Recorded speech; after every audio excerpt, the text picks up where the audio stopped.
Hey viewers, you're watching The Savera and I'm Vidhi Joshi. Ecuador President Noboa narrowly escaped injury when his motorcade came under attack in Kenar province during a visit to inaugurate infrastructure projects, including a water treatment plant. Approximately 500 demonstrators, angry over recent government economic measures, blocked the road and began throwing stones and bricks at the president's convoy. Ecuador's Environment and Energy Minister Inés Manzano later filed a formal report of an assassination attempt, stating that initial assessments of the president's armored Chevrolet suburban vehicle revealed possible bullet damage. Although the president was unharmed, the attack was significantly heightened tensions in an already volatile political climate. A video released by the presidency captured the chaos, showing people running towards the motorcade, waving flags, shouting and hurling rocks. From inside the vehicle, a voice could be heard shouting, head out," as windows cracked and panels were struck. A separate image showed the vehicle's windows shattered and the windshield badly fractured.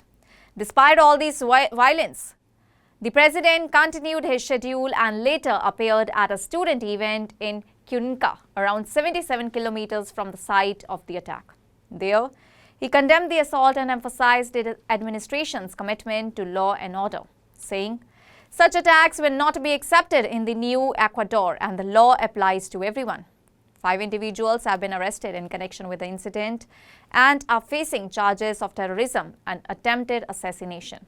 Minister Manzano reiterated the government's stance, declaring, "Shooting at the president's car, throwing stones, damaging state property, that's just criminal. We will not allow this." Defense Minister Giancarlo Lofredo released a photo of the 37-year-old president standing next to the damaged vehicle and praised his resilience, stating, "Nothing stops this president, which is the best sign that the country won't be stopped either."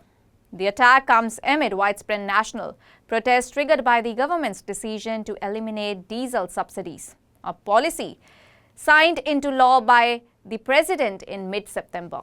The government argues the move will save over $1 billion annually and help fund social programs aimed at benefiting small-scale farmers and transportation workers. However, the removal of the subsidies has provoked a wave of discontent, especially among indigenous and rural communities who fear sharp increase in living cost. In response, the government declared a state of emergency in 10 provinces in order to restore order and empower security forces.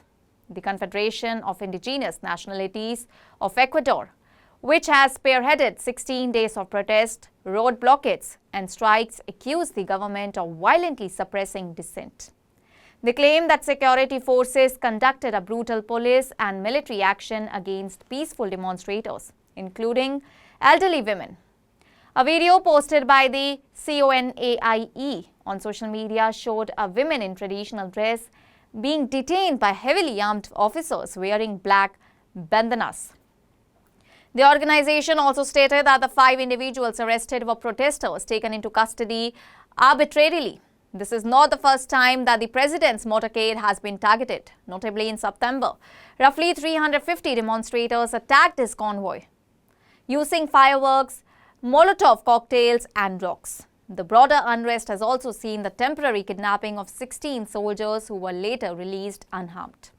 At least 1 civilian has died and several others have been injured in clashes with security forces. The government insists that criminal and terrorist groups have infiltrated the protest in order to destabilize the nation, while demonstrators argue that the administration is using excessive force to silence opposition. Indigenous leaders have also raised concerns over the expansion of mining and oil extraction on ancestral lands without proper consultation. Internationally, the attack has drawn condemnation from Costa Rica, Honduras and Panama, who expressed concern over Ecuador's escalating instability. In Quito, a separate protest involving about 200 people took place on Tuesday evening. Police blocked the march and the crowd eventually dispersed without incident. Despite all the growing tension, President Noboa remains firm on his policy direction, stating that the fuel subsidy cuts are non-negotiable.